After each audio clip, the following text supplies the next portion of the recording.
মা তুমি আপনারা এখানে? তুই কি ওনাদেরকে চিনিস নাকি? হ্যাঁ চেনে মানে কি খুব ভালো করে চেনে রাজ।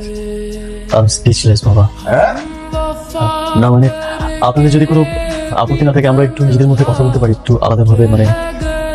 হ্যাঁ হ্যাঁ ঠিক আছে, সেটা বলতে পারো। হ্যাঁ কি রে বসে আছিস কেন, জানা?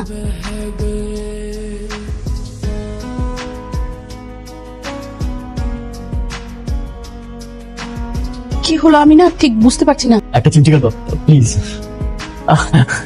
মানে আমি আসলে বিশ্বাস করতে পারছি না, এটা কিভাবে সম্ভব? এত ঢং করছেন কেন? তুমি হচ্ছে আমাকে দেখে আকাশের চাপ পেয়ে গেছেন। ম্যাডাম বোধ হয় অনেক অভিমান হয়েছে তাই না? জি না, আমার আপনার উপর অভিমান করার কিছু নেই। আপনি অলরেডি রেডি হয়ে আছে, আমাকে পাত্রপক্ষ আজকে দেখতে আসবে, তারপর আমার বিয়ে হয়ে যাবে। আমি মেন্টালি রেডি। আসবেন না?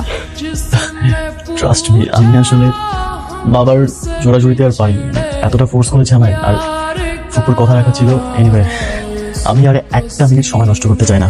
সাথী তুমি বসো ঠিক আছে। প্লিজ। সাথী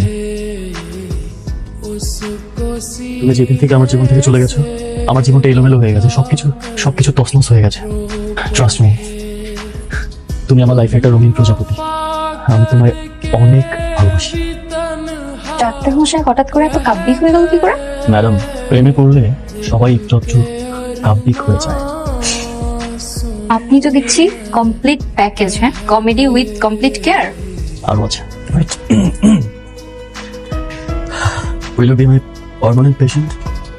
আমি তোমাকে আজীবনের মতো উইদাউট এনি ফেজ আমি তোমাকে সারা জীবন দেখতে চাই। Will you be my permanent patient? ভাবছি কোনো ভাবাভাবি টাইম তো আমি দিব না। ওইসব কথার মধ্যে তো আমি নাই। ওয়েট, আমি পার্মানেন্ট পেশেন্ট তো হতে পারি, তবে আমার একটা শর্ত আছে। কি শর্ত? এই যে ডাক্তার সাহেব ঘুমের সময়টুকু বাদে আর পেশেন্ট দেখার সময়টুকু বাদে আমাকে যেন ভালোবাসি বলার কথা কখনো মিস না করে। Promise promise promise. I love you. I love you too.